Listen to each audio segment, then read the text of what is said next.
During World War II, the battlefield wasn't just deadly because of bullets and bombs, it was deadly because of nature itself. Soldiers froze to death, lost limbs to frostbite, and starved in harsh, snow-laden landscapes. Conventional survival tools often failed in these extreme conditions. Yet, in the midst of this struggle, a seemingly impossible technique emerged: starting a fire. With ice, not wood, not matches, not lighters, just ice and sunlight. This technique may sound like legend, but it was real, and it saved lives. Today, we'll explore how it worked, why it was so important, and the incredible science and skill behind it. Winter on the Eastern Front, or in the Arctic, was merciless. Soldiers slept in snow-filled trenches or improvised shelters, often without adequate clothing or insulation. Fires were necessary for warmth, cooking, and boiling water to prevent hypothermia. However, traditional fire-starting methods often failed. Matches got wet or frozen. Lighters cracked in the cold, and friction-based methods were unreliable under snow and ice. In this environment, even a small spark could mean the difference between life and death. Soldiers needed a method that didn't depend on fragile tools, and that's where ice came into play. The idea is grounded in basic physics. A lens can focus light into a single concentrated point of energy. Soldiers discovered that ice, if clear and properly shaped, could act as a convex lens, focusing sunlight into a sharp point on dry tinder. The concentrated light heats the tinder enough to start combustion. It's a method that required no chemicals, no metal, and no flammable materials beyond the tinder itself, just the ice and the sun. Creating an ice lens was an art that required patience and precision. Soldiers had to select a block of ice free of cracks, air bubbles, or impurities. They would then carve, grind, or polish the ice into a slightly convex shape. Sometimes this involved using knives, bayonets, or even improvised scrapers. The goal was to make the surface smooth enough to transmit sunlight without scattering it, while shaping it into a lens that could focus the sun's rays. A poorly shaped lens wouldn't generate enough heat to ignite tinder. Even the perfect ice lens was useless without the right tinder. Soldiers carefully selected dry, highly flammable materials, often birch bark, dry pine needles, or resin-coated wood. In snowy environments, they would scrape or protect the tinder from moisture, sometimes keeping it under clothing or in insulated pockets until ready to ignite. Properly preparing the tinder was just as important as crafting the lens itself, since wet or damp material would prevent combustion even under a focused beam of sunlight.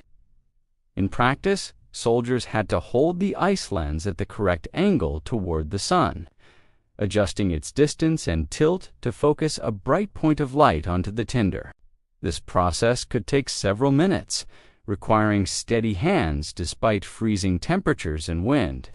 Smoke would appear first, signaling that the tinder was beginning to heat up. From there, a small flame could be nurtured with kindling and larger pieces of dry wood, eventually becoming a sustainable fire. This method demanded patience, focus, and skill qualities tested daily on the battlefield. The ice lens method had clear limitations.